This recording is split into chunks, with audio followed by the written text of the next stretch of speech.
Dear Bright People, jumpa lagi di channel Dimas P. Muharam di program kita DPM Interview. Seperti biasa, saya akan mewawancarai sahabat-sahabat saya yang menginspirasi, yang punya segudang prestasi, yang pasti bisa memberikan kita pelajaran banyak lah di sini. Dan untuk kali ini saya sudah ditemani oleh sahabat saya nih yang jauh banget. Nggak jauh juga sih, masih di dalam satu negara yang sama ya. Dari Indonesia Timur, dia tinggal di Makassar saat ini, di Sulawesi Selatan, dan pernah tunanetra juga, dan pernah menginjakkan kakinya sampai ke ujung selatan bumi, sampai ke New Zealand, Selandia Baru. Seru banget nanti kalau kita dengar cerita dari dia langsung. Oke, kita sambut. Please welcome Nur Syarif Ramadan. Halo Syarif, Assalamualaikum. Halo, Waalaikumsalam. Terima Apa kasih kabar Kak nih? Dimas sudah diundang. Alhamdulillah baik. Oh, saya yang terima kasih banyak dong sudah mau datang ke channel saya. Ini ada The Kiwis nih Siap. kita. Kedatangan The The Kiwis nih. Kiwi. Siap, Ya Syarif, siap. seperti biasa saya punya beberapa rapid test nih ya. Tapi tenang, nggak perlu diambil Siap. darah, kok cukup pertanyaan aja, pertanyaan singkat. Jadi so get ready ya, persiapkan mentalmu ya. Siap. Kadang degan juga sih. Oke. Ayo. Yang pertama, Auckland atau Wellington? Auckland dong. Aku lama tinggal di Auckland kemarin. Auckland ya. Tapi sempat ke Jadi Wellington juga kan? sempat dua kali Dua ke kali ya. Wellington. Ceritain dong, Ah, itu waktu itu kan kalau salah ikut ada kayak program gitu ya. Iya, Berapa iya. lama tuh waktu itu? Ya, jadi kemarin saya nama programnya itu Inspirasi Mm-mm. Indonesia, yang leader program itu semacam ada salah satu organisasi di New Zealand yang ke Indonesia Timur mencari anak-anak muda Iya. yang aktif di NGO untuk dia Mm. bawa belajar di New Zealand tentang Sustainable Development Course dan Community Development. Jadi Oke.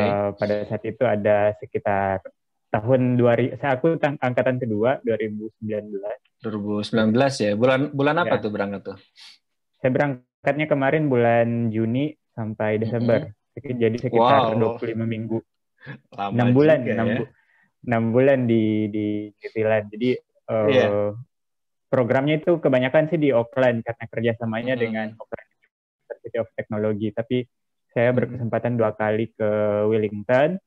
Iya. Pertama ikut festival namanya Festival for the Future. Jadi semua pemimpin-pemimpin muda di kawasan Pasifik itu dikumpulin di satu tempat di Wellington Iya. untuk Iya. kasih inspirasi ke anak-anak muda di New Zealand. Wow, Kemudian jadi kamu yang kedua, di sana ya, bicara untuk ke orang lokal sana ya? iya, ya, ya Keren, banyak, keren. lumayan banyak juga sih Ah, pesertanya karena bukan cuma dari negara-negara Pasifik, tapi ya banyak juga mm-mm. dari kawasan Asia, Jepang, Korea yang ikut Hmm, festival itu. mm-mm, Ya, mm-mm. Oke. Kalau di New Zealand itu kalau nggak salah kan apa dua pulau besar ya? Itu Wellington dengan Auckland itu satu pulau tuh beda ya? Lupa enggak, saya. dia Beda, beda. beda ya. Eh, jadi waktu ke sana, waktu pertama kali ke sana tuh ke Mm-mm, Wellington itu kami naik naik mobil ya, naik naik mm-mm. mobil sewa, naik kendaraan, naik mobil. Waktu itu waktunya hampir 10 sampai 11 jam tuh dari Auckland. Auckland. Berarti Tapi nyebrang waktu laut kan baliknya ya? enggak sih, ada jalur daratnya juga. Oh, ada ininya ya. Ada Iya, ada via jembatannya, darat. penyeberangannya gitu ya. Dia si Wellington itu boleh Mm-mm. dikatakan dia di bagian tengah karena di Pulau Selatan itu Oke. kan kota besarnya Christchurch. Ah, Nah, ah. di Wellington ini bisa dikatakan dia tepat di tengah-tengah New Zealand. New Zealand ya. Jadi bisa Mm. bisa dijangkau dengan menggunakan darat. Yang kedua jalur darat. Yang kedua itu saya naik kereta ke sana lebih cepat, 8 jam doang naik kereta. 8 jam tuh juga lama ya. Kereta sana cepet kan ya, nggak kayak sini kan ya. Iya, cepat cepat. Cepet. Nah, Nggak macet. terus ya nggak macet ya. Waktu naik Tapi kendaraannya juga nggak macet. yang kamu rasakan beda apa ketika ke New Zealand dengan di Indonesia lah? Eh, Pertama mungkin terkait dengan isu disabilitas ya. Mm-mm. Di New Zealand itu nggak punya regulasi khusus tentang disabilitas. Nggak kayak di sini kan kita punya banyak undang-undang, termasuk Oh, di sana undang-undang nggak nomor ada 8. kayak Di sana undang-undang nggak anti ada. diskriminasi disabilitas itu nggak ada Dia ya? dia dia Mm-mm. dia masuk dalam Human Rights Act istilahnya kalau di New Oke, Zealand. Jadi oke. tidak terkhusus, dia bagian dari isu HAM. Terus Mm-mm. kalau soal aksesibilitas, kalau bagi tunanetra sendiri, saya merasa Mm-mm. juga masih masih belum aksesibel. Tapi kalau dibandingin Indonesia masih lebih bagusan sana sih, tapi belum full. Jadi kalau misalnya saya naik bus pada saat itu, mungkin mirip Oke. lah dengan Adelaide yang diceritakan Bang Jaka kemarin di Oh, podcastnya udah nonton ya. juga. Jadi di waktu kita naik naik transportasi umum itu nggak ada Mm-mm. audionya yang memberitahukan kita kita sekarang ada di Mm-mm. mana. Ya, Hmm. jadi saya mesti ngomong juga ke drivernya kalau saya mau Tapi turun punya di halte pengalaman sekian. pengalaman traveling sendiri di sana. Pernah nggak? Punya sempat sempat 2 kali Sempat nyasar saya dua di kali di nyasar. sana. Itu gimana gimana ceritanya itu? Jadi kan dari rumah ke kampus itu saya Hmm. lumayan jauh, sekitar Iya, 7-8 kilo lah jaraknya. 7-8 kilo. Oke. Jadi mesti harus naik bus tiap hari. Nah, ada dua kali kesempatan itu saya ketiduran di bus. Eh, saya kan masih low vision sebenarnya, jadi Iya, iya. biasanya bisa nandain Mm-mm. lokasinya karena sudah berkali-kali, tapi kadang juga luput. Jadi satu kali Mm-mm. itu sempat ketiduran, jadi lewat. Terus yang keduanya Iya. memang betul-betul nggak melihat tanda itu, dan si drivernya juga Hmm. lupa kalau saya turun di Oh, halte nomor padahal pas sekian. naik udah request ya, udah bilang Udah ke request, drivernya ya. udah request, Hmm. ya ya. Ya, saya Itu, kebetulan iya ah, duduk dekat dekat drivernya juga. Tapi dia oh dia gitu. lupa pada saat itu. Tapi mereka di sana sopan banget. Dia Iya. malah minta maaf, dan waktu itu dia minta Hmm. tolong ke temannya untuk temenin saya sampai ke kampus.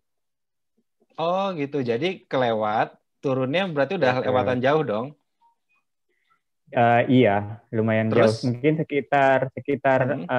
hampir sekiloan lah dari Terus dari itu. situ jalan kaki, ada yang nemenin gitu ke kampus. Ada pihak dari sana sih yang nemenin. Iya, jalan sih waktu itu karena dekat, Jalan ya. udah dekat Oke, ya, oke. 5 Itu sampai 7 menit.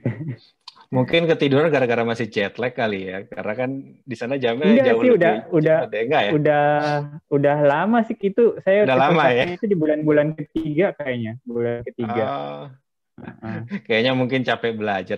Emang di sana itu ikut program itu belajarin apa aja sih Jadi selama 6 bulan itu? ya, selama 3 bulan pertama sebenarnya mereka juga Hmm. menyiapkan kita untuk belajar bahasa Inggris dulu, English course. Jadi Oke. disesuaikan dengan tema-tema Sustainable Development Course. Jadi 3 bulan Mm-mm. pertama saya belajar bahasa Inggris dengan anak-anak, ikut kelas internasional ya istilahnya. Jadi Mm-mm. pelajar-pelajar dari Jepang, dari Amerika Selatan, sebagian besar Amerika Selatan. Kalau di Mm-mm. kawasan Amerika itu kayak Mm-mm. Brazil, Argentina, itu kami belajar sama-sama tentang belajar bahasa Inggris bersama-sama. Dan Oke. 3 bulan berikutnya Mm-mm. saya fokus ke isu Sustainable Development Course itu, dan sempat Mm-mm. berkunjung ke beberapa. Jadi di 3 bulan terakhir itu kita diberi kesempatan untuk memilih tema khusus yang kira-kira Oke. tertarik untuk kita pelajari. Waktu itu Mm-mm. saya belajar tentang, selain community development, saya juga sempat request untuk sedikit mengetahui bagaimana sih pendidikan inklusif di New Zealand, dan Mm. sempat berkunjung ke beberapa institusi yang memang concern kepada isu pendidikan untuk disabilitas. Nah, Dan ya mm-mm. di 3 bulan terakhir itu juga saya sempat berkunjung ke gedung parlemennya New Zealand, tempat Jacinda Ardern, Iya, Prime ya Ministernya baru New re-elected Zealand lagi itu. ya. Ya, dia terpilih lagi dia. Mm-mm. Sempat berkunjung Mm-mm. ke situ, dan sempat ke Dubes juga, ketemu Pak Mm. Tantowi Oh, Ahmad. Pak Tantowi, Pak Dubes ya. Ya, ya Dubes. Itu berarti Itu di sih. Wellington kan? Apa di ibu Iya, kotanya di Wellington Wellington. kan ya? Di Wellington Iya, berarti kan iya, ya? iya. Mhm. Iya, Wellington. Nah, tadi kamu sebutin masalah di sana belajar itu tentang pendidikan inklusif di sana ya. Kira apa sih yang Hmm. bisa kamu pelajarin di sana atau yang beda dengan sudah ada di Indonesia ini? eh Tentu mereka New Zealand sendiri itu punya kendala misalnya ya. Kalau bicara Uh-uh. problemnya, mereka juga punya kendala khususnya untuk Ya, kawan-kawan tuli, jumlah oke. sign language interpreternya juga kurang. Terus SLB Oke. juga masih ada sih di sana, tapi dikhususkan untuk multiple disability bagi yang memiliki disabilitas ganda lah istilahnya. Ya. Itu masih ditempatkan di sekolah luar biasa, cuman jumlahnya sedikit. Tapi Mm-mm, kalau mm-mm. untuk macam netra ataupun teman-teman tunadaksa itu sebagian besar sudah bisa bersekolah di sekolah umum, di ya di sekolah reguler lah istilahnya, dan mereka Iya. support banget semua alat-alat bantu yang Mm-mm, mm-mm, kira-kira teman-teman disabilitas butuhkan untuk mm-mm. netra dan daksa itu mereka sediakan. Hmm, itu Jadi apa yang menyediakan itu? Ah, negaranya betul-betul, karena kan di New Zealand itu warganya oke. yang disabilitas sekitar 1 jutaan lebih dari total penduduk New Zealand, sekitar 4,7, jadi sekitar Oh, 25-26% banyak ya? dari jumlah ya banyak. Oh. Jadi kemarin saya di New Zealand itu mudah banget loh untuk mengakses program-program yang disediakan oleh Mm-mm, pemerintahnya. Bahkan anggarannya saya mm-mm, bisa analisis waktu itu. Jadi mereka invest mm-mm. sekitar 150 juta New Zealand dollar khusus Oke. untuk pendidikan untuk teman-teman disabilitas. Jadi memang Hmm, uh, negaranya itu berapa sangat. berapa persen tuh dari anggaran mereka tuh? APBN-nya mereka itu? Kalau Tahu totalnya nggak? saya nggak Hmm, detail menelitinya, cuman saya dapat mm-mm. jumlah anggarannya itu 150 juta, dan itu lumayan Tapi besar juga kalau besar dari sekali ya. keseluruhan isu pendidikan itu Mm-mm. sekitar 40-an% Oh, dari ya ya ya. dari keseluruhan dana untuk bidang pendidikan. Tetapi kalau untuk Mm-mm. secara keseluruhan saya tidak tahu. Tapi kalau untuk fokus dana pendidikan dari 100% Mm-mm. dana untuk pendidikan, 40%-nya untuk teman-teman disabilitas. Itu supportnya ke teman-teman disabilitas apa yang melalui yang kamu pernah tulis itu Blend NZ itu Blend, bukan ya? iya, iya, iya, iya. Blend. Blend itu Blind and Low Vision Education Network. Jadi Mm-mm.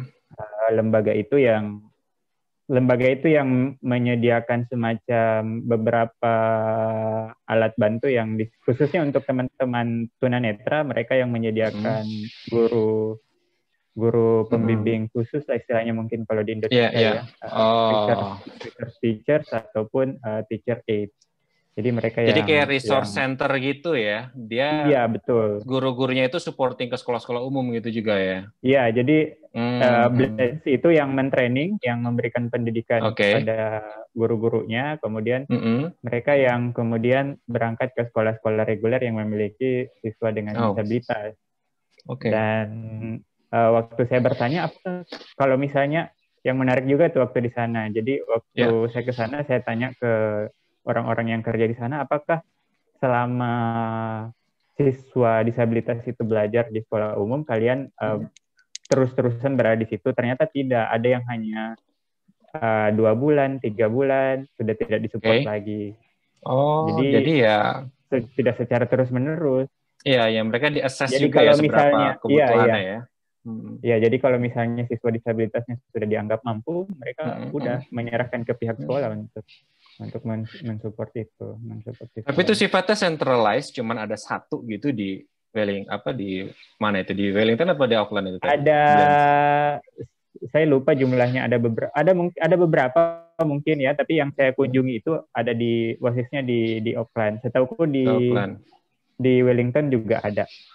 Dan itu government body, Yes, government agency dia. Oh, oke. bagian dari pemerintah. Tapi sifatnya hanya supporting ya, bukan sekolah ya seperti di sini kan ya. Bukan. SLB itu jadi resource center juga gitu ya. Senang nggak ya? Enggak. Oh iya, Oke, menarik. bisa saya jelaskan sedikit. Jadi kalau Boleh. untuk anak-anak yang mungkin sekelas TK ya. Kalau misalnya ada blind yang masih TK dan biasanya dibawa dulu ke situ untuk dilatih beberapa alat bantu yang digunakan oleh siswa disabilitas di sekolah umum. Oke. Begitu pula ketika misalnya ada yang baru jadi disabilitas, biasanya dibawa ke sana dulu, paling lama 3-6 bulan untuk istilahnya rehab lah, dan setelahnya itu mereka disupport untuk keluar. Disabilitas baru gitu ya. Iya. OBB ya. OBB ya. Orang udah. buta baru. Orang buta baru. Iya. Oke, menarik. Nah, itu berarti program kamu itu, tadi kamu nyebutin belajar bahasa Inggris dulu ya 3 bulan pertama. Ya, itu tadi ada pertama. kayak international class gitu. Nah, itu mereka memang sama-sama ikut program yang satu program inspirasi ini atau beda? Enggak, mereka memang semacam cuman kelas persiapan aja sebelum mereka kuliah. Kan mereka mau kuliah di sana dan biasanya ambil kelas persiapan. Ada juga yang mau liburan ke New Zealand, sambil liburan mereka belajar bahasa Inggris. Ada juga yang malah sedang bekerja di salah satu tempat bekerja di sana, tetapi karena kemampuan bahasa Inggrisnya masih biasa-biasa aja. Kelas preparation gitu lah ya. Ya, seperti itu. Kamu waktu di sana kan 6 bulan tuh, itu ini nggak pas di AUT itu kayak AUT benar kan ya? Yes. Auckland University of Technology ya. Nah itu kayak dibikinin ini juga nggak, kartu mahasiswa, terus ini register di sana. Dapat juga ya? Sama ya. Dapat library, dapat kartu mahasiswa dari kampus, kemudian dapat kartu perpustakaan dari perpustakaan kampus, terus dapat juga kartu perpustakaan dari perpustakaan kota yang dikelola oleh Auckland Council. Iya. Yang gitu.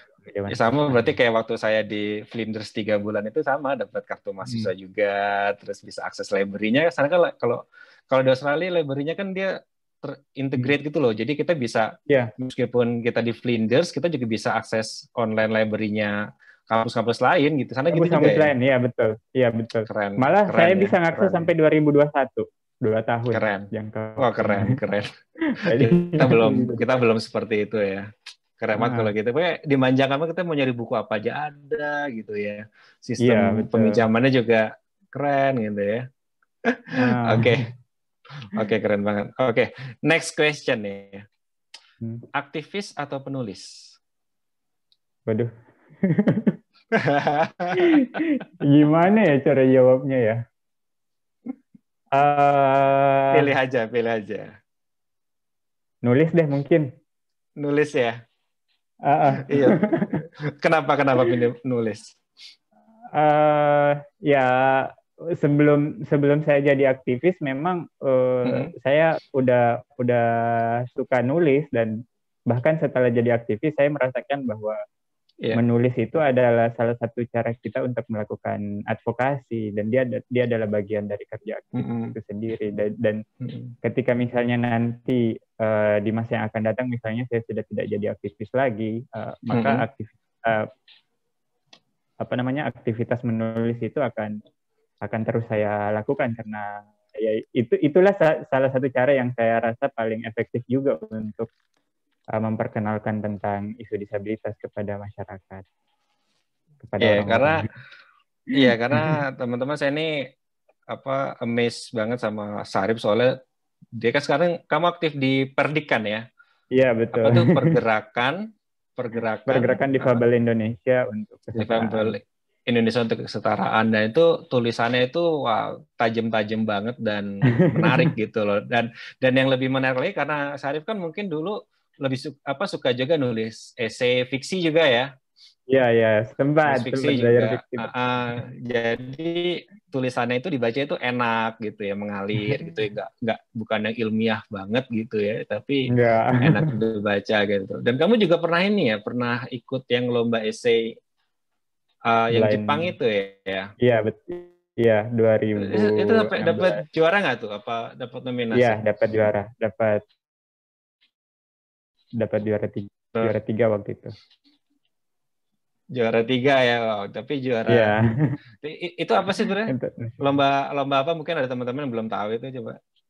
dia semacam lomba kepenulisan yang diselenggarakan oleh World Blind Union khusus di Asia Pasifik. Jadi pertama ada seleksi dulu untuk di tingkat nasional, itu diseleksi oleh Pertuni Pusat. Kemudian ada sekitar 4 tulisan, misalkan itu ada 2 kategori, dewasa dan remaja dan dewasa. Nah, di masing-masing kategori itu akan dipilih 2 tulisan terbaik untuk dikirim ke Jepang, si penyelenggara lomba itu, dan nanti di sana akan bersaing dengan beberapa negara lain di kawasan Asia Pasifik.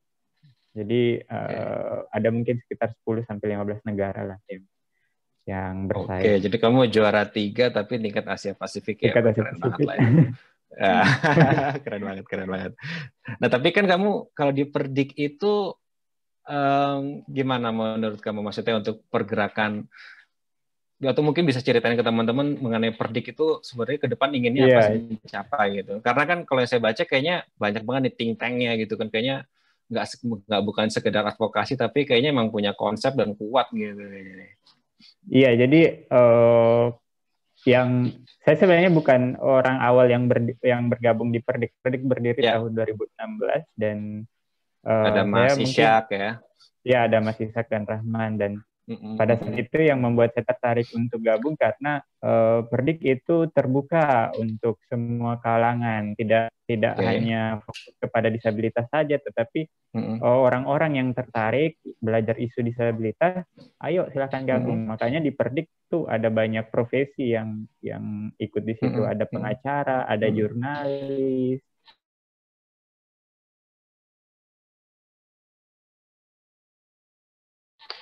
Mungkin karena keberagaman itulah kemudian yang membuat kayak gerakan-gerakan yang dibuat oleh Perdik itu gaungnya cepat banget kan selama ini, kedengaran kemana-mana karena memang ada banyak ada keberagaman di dalam itu. Iya. Dan idenya kuat deh. Nah, dan ya saya tertariknya karena saya merasa bahwa kalau kita mau menggaungkan isu inklusif, tentu saja kita tidak bisa hanya disabilitas yang menyuarakan, tetapi orang-orang lain yang memiliki power ataupun kekuatan untuk menyuarakan isu inklusif tentu kita harus ajak dia.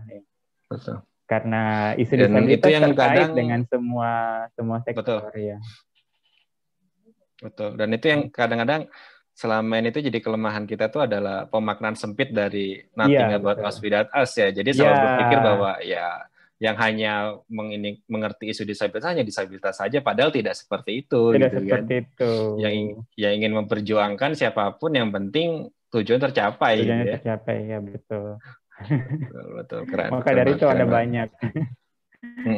Kita welcome aja kepada teman-teman yang mau belajar. Ayo kita sama-sama ke Perdik belajar tentang isu disabilitas. Oke. Next question ya. Pilih ditolak punya ATM atau ditolak sama cewek?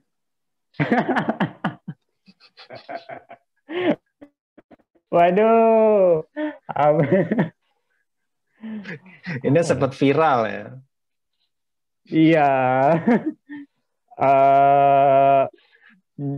Bingung nih jawabnya. Enggak, dua-duanya deh. Langsung aja. Langsung quick answer aja. Quick answer. Kan ini kita hanya rapid test. Ditolak ini deh. Ditolak ATM deh. Ditolak punya ATM ya. Makanya waktu itu marah banget Kalau ditolak ATM, enak advokasinya. Kalau ditolak cewek, saya tahu gimana cara advokasinya.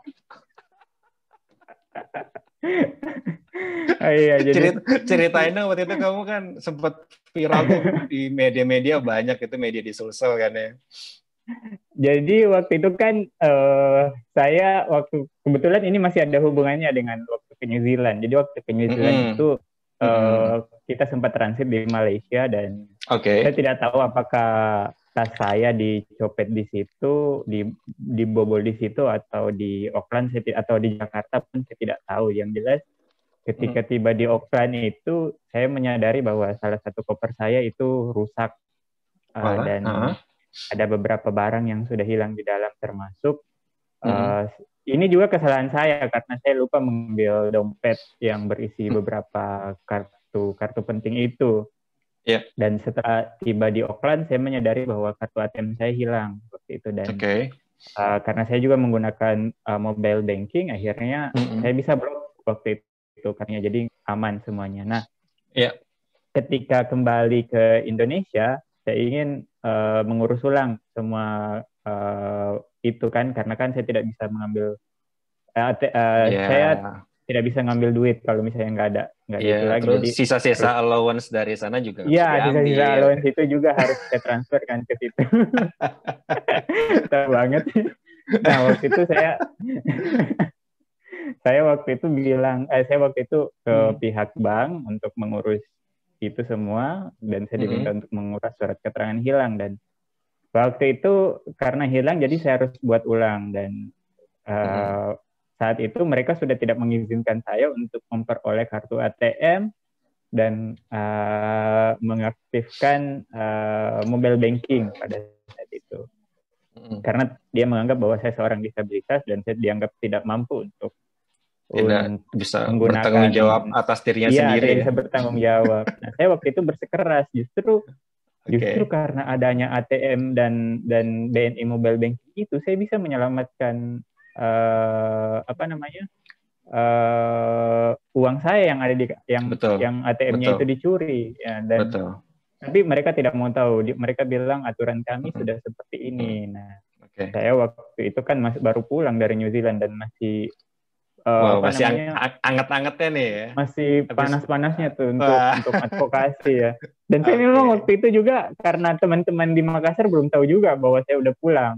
Teman-teman di Perdik itu belum tahu kalau saya udah di Makassar. Jadi waktu itu saya bikin tulisan langsung viral. Wah, kaget juga sama teman-teman. Dia bilang, ini hoax atau apa sih? Karena kan saya nggak bilang. Saya bilang waktu itu kan kita transit di Australia, dan saya bilang mungkin besok baru balik ke Indonesia. Ternyata itu di Indonesia dan dapat pengalaman seperti itu. Jadi langsung dapat welcome drink ya? Iya, jadi pasca tulisan itu disebar oleh teman-teman, karena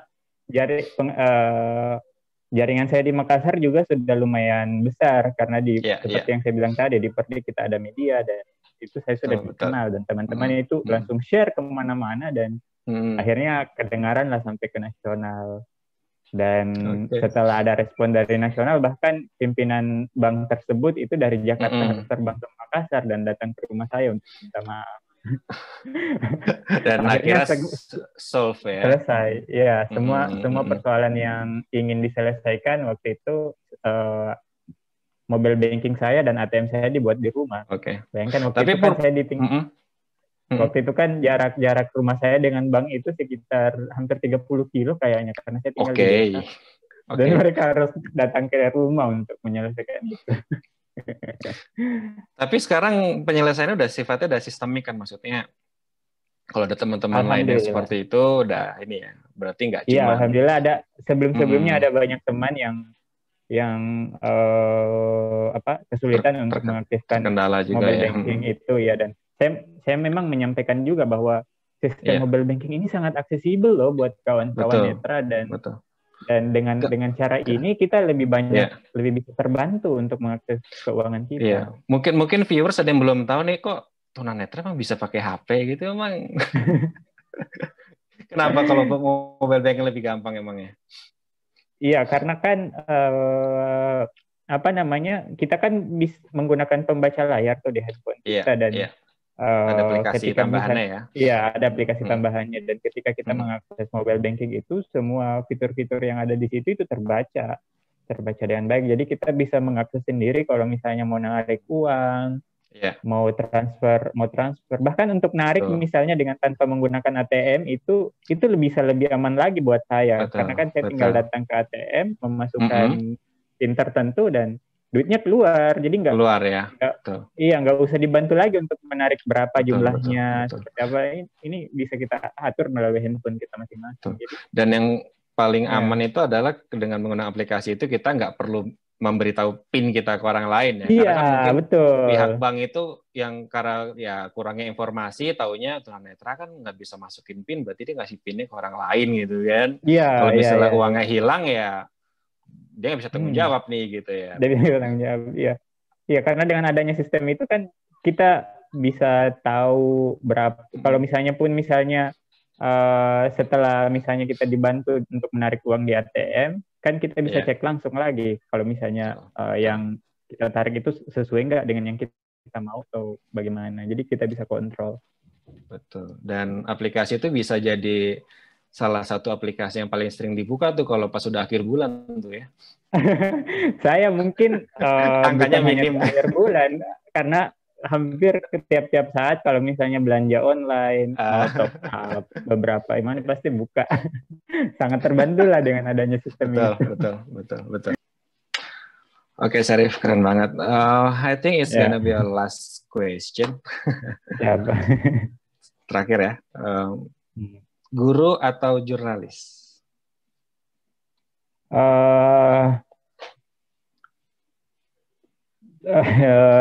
Apa ya? Sebenarnya dua-duanya saya lakuin sekarang. Sekarang ya? Ya karena kamu kan setahu saya lulusan ini ya, Fakultas Pendidikan di UNM ya, ya Negeri Makassar ya? Okay.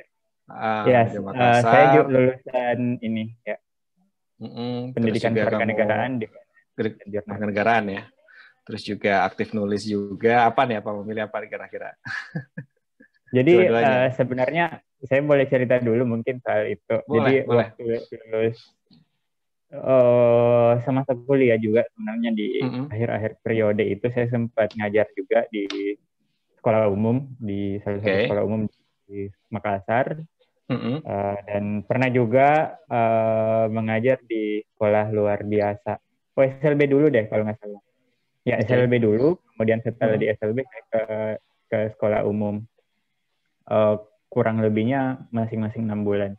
Dan saya merasa bahwa kayak saya waktu itu bosan aja tiap hari melakukan aktivitas yang itu saja.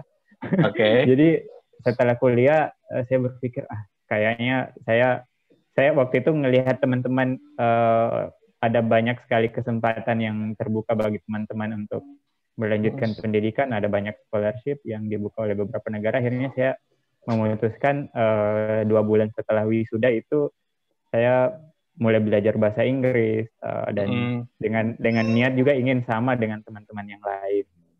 Kamu ikut ELTA itu ya, yang program saya sempat ikut pengayaan bahasa Inggris itu ya? Iya, sempat ikut English Language Training Assistant di Denpasar selama 14 minggu. Itu program dari Australia Awards Indonesia untuk mempersiapkan teman-teman di Indonesia yang ingin melamar beasiswa Australia Awards Scholarship, tapi kemampuan bahasa Inggrisnya di bawah standarnya mereka. Jadi mereka waktu itu menyediakan training sekaligus tes IELTS gratis di akhir program. Nah, setelah itu kemudian, karena kan pada saat itu juga saya sudah bergabung di Perdik awal 2017. Nah, sebelum ikut ELTA itu sendiri, saya sempat ikut training jurnalistik yang dibuat oleh SIGA Yogyakarta. Meskipun sebelum-sebelumnya sebenarnya udah beberapa kali nulis di Cartoonet juga sempat nulis juga. Iya dong, salah satu kontributor juga. Iya, yang pertama banget mungkin melatih saya dalam nulis ya Cartoonet. Dan nah setelah itu kemudian saya bekerja sampai sekarang masih kontributor juga di Solider.id ya. Ya, jadi itu platform yang memberitakan tentang pergerakan dunia disabilitas di Indonesia sampai sekarang. Jadi saya rasa kedua profesi itu akan terus saya jalani. Saat ini misalnya selain nulis, saya juga sering ke desa-desa karena salah satu program kerja dari Perdik itu adalah desa inklusif. Jadi saat ini 2 bulan yang lalu kalau tidak salah, bulan 9 itu kita menyelenggarakan training bagaimana membangun desa inklusif di salah satu kabupaten di Sulawesi Selatan. Dan waktu itu ya saya kembali lagi ke desa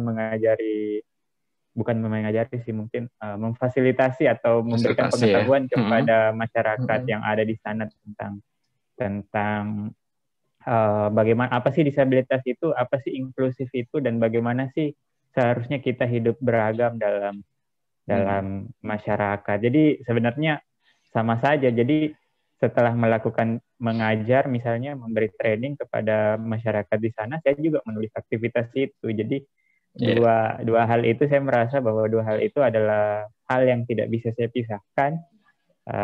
Tetapi kalau misalnya ada kesempatan untuk melanjutkan pendidikan, saya masih tetap akan melanjutkan background saya di bidang pendidikan. Jadi ya, jadi mungkin kalau ada kesempatan untuk S2 masih akan linear dengan bidang pendidikan. Udah ini ada apply buat ini Udah, Award. ini lagi nunggu ini. Oh, kita sama-sama harap-harap cemas nih berarti.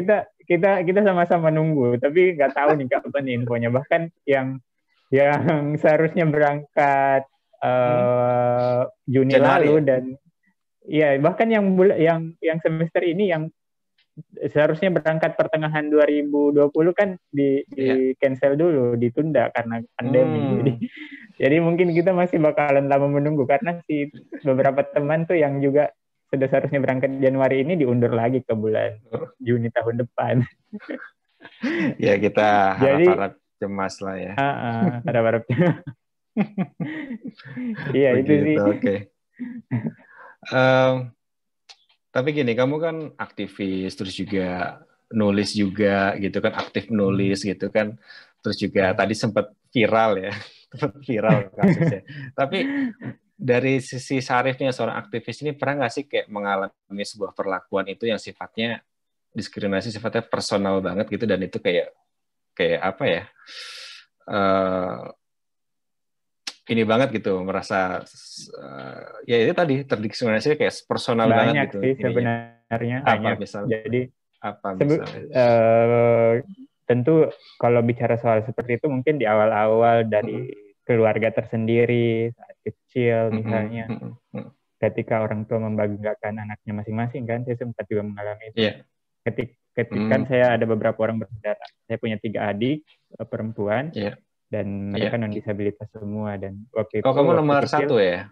Iya, saya anak sulung pertama ya? Dan yang mereka semua ditanya mau jadi apa, misalnya mau jadi guru, mau jadi dokter atau apapun itu waktu di masa kecil. Nah, saya nggak ada pada saat itu, dan diskriminasi dari keluarga ya, mereka memandang, bukan dari orang tua sih, tapi mungkin saudara-saudaranya mama dan bapak yang memandang saya sinis, dan pada saat itu ya saya nggak bisa ngapa-ngapain juga karena saya belum tahu. Dan setelah lama kelamaan, alhamdulillah saya bisa menerima diri saya dengan seorang disabilitas, dan saya juga bisa menemukan jalan saya untuk misalnya paling tidak mulai dipandang lah dari sisi keluarga itu sendiri, ya sudah dianggap bahwa ternyata prestasinya lumayan juga. Bahkan ke New Zealand kemarin itu kan mereka banyak juga. Banyak sih sebenarnya. Jauh sebelum misalnya saya pernah ditolak untuk mengaktifkan kartu ATM dan mobile banking, itu sebelumnya udah pernah juga saya alami waktu SMA. Cuman bedanya karena pada saat itu saya belum tahu bagaimana cara melakukan self advocacy. Jadi saya belum punya jaringan. Jadi kejadian-kejadian seperti itu lewat begitu saja, dan saya tidak melakukan apa-apa untuk melawan itu. Diskriminasi pendidikan juga ada waktu saya kan SD SMP itu di SLB, dan ketika mau masuk ke sekolah umum, SMA ya, SMA-nya ya. Iya, itu penolakannya banyak. Dari 3-4 sekolah yang saya tempati mendaftar, ada 2 kali kasus penolakan dan hanya 1 yang terima. Bahkan ketika misalnya lolos di Universitas Negeri di Makassar dan saya lolos di prodi Pendidikan Kewarganegaraan, itu saya ditolak juga karena dianggap bahwa seorang disabilitas hanya bisa kuliah di jurusan pendidikan luar biasa. LB ya. Terus gimana yang kamu lakukan? Tapi waktu itu saya bilang aja, kalau gitu silahkan diuji coba aja dulu. Kalau misalnya dalam 1 semester saya memang tidak bisa mengikuti proses pembelajaran di jurusan ini, ya terserah. Karena waktu itu juga saya belum tahu advokasi, saya cuma bisa bilang seperti itu. Dan alhamdulillah pada akhirnya selesai. Selama semester pertama nilai saya bagus, bisa bersaing lah dengan mahasiswa lain, akhirnya dipertahankan sampai kemudian itu selesai. Nah, kalau saya merefleksikan ke diri saya pribadi bahwa proses berkawan dengan berorganisasi ataupun mengenal banyak orang itu sangat membantu saya untuk menjadi semakin berdaya. Jadi dari awalnya mungkin powerless atau tidak memiliki kekuatan apapun menjadi karena powerful. merasa Jadi bisa sendirian juga ya. Bisa melihat advokasi teman-teman, dan ya mungkin kemajuan teknologi juga sangat amat membantu ya, karena dari kemajuan teknologi itu sendiri saya bisa melihat kisah-kisah teman-teman di daerah lain yang mungkin pernah mengalami hal yang sama dan bagaimana mereka menyelesaikan persoalannya. Nah, dari situlah saya belajar, dan dari situlah kemudian yang menginspirasi saya untuk melakukan hal yang sama, karena teman-teman dulu ada yang menulis, nah saya juga menulis untuk melanjutkan itu ke generasi selanjutnya. Kalau misalnya ada yang pernah mengalami penolakan juga, mereka dapat belajar dari situ.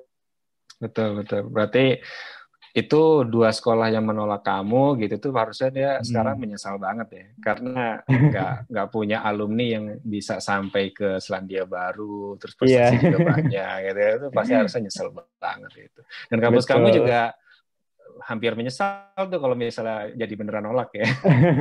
Iya, sekarang pihak jurusan itu welcome banget. Kemarin waktu mereka mau ada proses untuk memperbaharui akreditasi jurusan itu, mereka mengundang saya untuk datang ke kampus untuk membantu memberikan testimoni. Jadi kalau kesempatan itu ada ya tentu kita juga bisa bermanfaat lah ya bagi orang lain. Betul. Dan poinnya adalah menurut saya yang dilakukan Sarif itu 2. Yang pertama tadi penerimaan diri ya, bahwa kita harus menerima bahwa ya disability is a part of our life gitu kan. Dan yang kedua adalah menunjukkan dengan bukti ya, dengan prestasi bahwa ketika didiskriminasi, mengalami penolakan ya jangan terus merana gitu ya. Terus Iya, saya menyadari betul ini ya. Iya, bahwa karena kalau misalnya saya ceritakan tadi di kalangan keluarga sendiri misalnya tidak terlalu mensupport, tetapi ketika misalnya mereka melihat bahwa saya juga bisa sama dengan anak-anak lain, nah beberapa support yang saya butuhkan itu mereka sediakan. Jadi ibu saya waktu itu saya ingat betul, dia bilang, kamu mungkin saya tidak bisa menggunakan motor, mungkin ibu tidak bisa belikan motor, tapi mungkin kamu lebih butuh laptop. Karena waktu itu untuk kuliah laptop sangat dibutuhkan untuk siswa disabilitas seperti saya. Jadi mereka mulai berpikir juga untuk menyediakan supporting itu. Iya. Ya, tadi ya dengan bukti ya, kuncinya ada di situ, dengan bukti, harus dengan bukti ya. Keren banget. Oke, Syarif, kayaknya kita udah lama nih dan nggak terasa waktunya juga, udah mungkin hampir 1 jam kali ya. Dan pokoknya sukses selalu buat Syarif. Terima kasih banget buat inspirasinya, dan semoga aja tuh yang kita tunggu-tunggu tuh cepat diumumkan ya beasiswanya ya. Amin. Dan semoga kabarnya menggembirakan. Amin. Oke, Syarif, makasih banyak ya.